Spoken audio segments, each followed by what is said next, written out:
Hi guys, my name is Angelina. I want to talk to you guys about the steps to take while buying a car. The first thing that you should really consider would be making sure that your bills are paid down.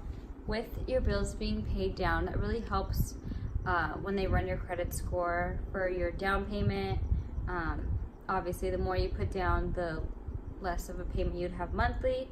If your credit score isn't exactly where you want it to be, you can also look into like getting a cosigner.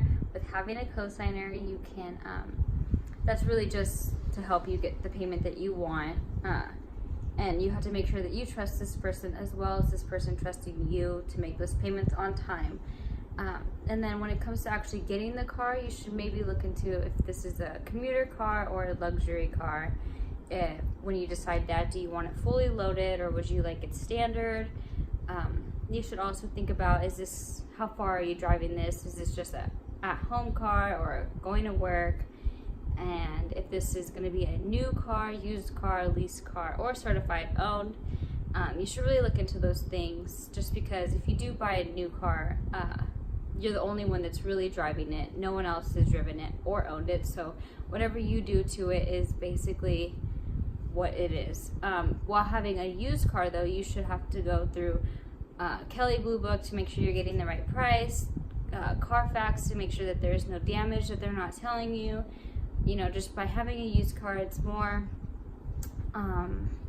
you're like risking a lot more things. I prefer a new car or at least a certified pre-owned as well, because you still get a warranty. You know, when you buy a used car, you also have to remember that you have to pay out of pocket for the most for maintaining this car. If that's something that you're okay with, then whatever suits you best is what is good for you.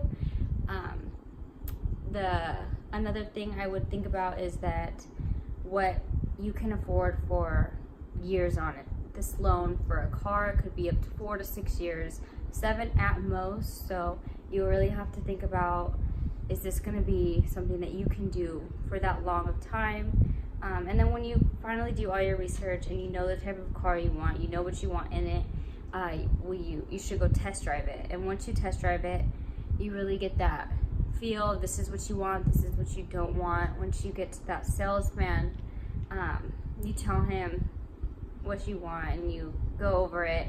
You can start negotiating prices, and hopefully you can get down to the numbers that you want, and that works best for you. When you are done with all of that, you either will buy the car or you don't. You can go look somewhere else. There's also, you know, time of years to buy cars. So if you wait a month for a Labor Day sale or, you know, the New Year sales, that could also be beneficial to you as well in the long run, because you could be getting a better deal. These are all things I would think about while purchasing a car, because I have purchased 3, and every time I do it, I kind of think like, oh, I should have done it differently. I should have waited. I should have waited for the new model or a better deal or better price, and maybe save more for a down payment to have a shorter payment and not done a longer loan. I wouldn't do a used car and I wouldn't do a lease, just because my cars go further in mileage year round, so I can't do that. So that's why getting a new car or even a certified pre-owned is more beneficial to me personally. I think that it really just is based off you as a person and what works best for you. So out of all of these, I would just think that you should really consider taking these steps before getting that car.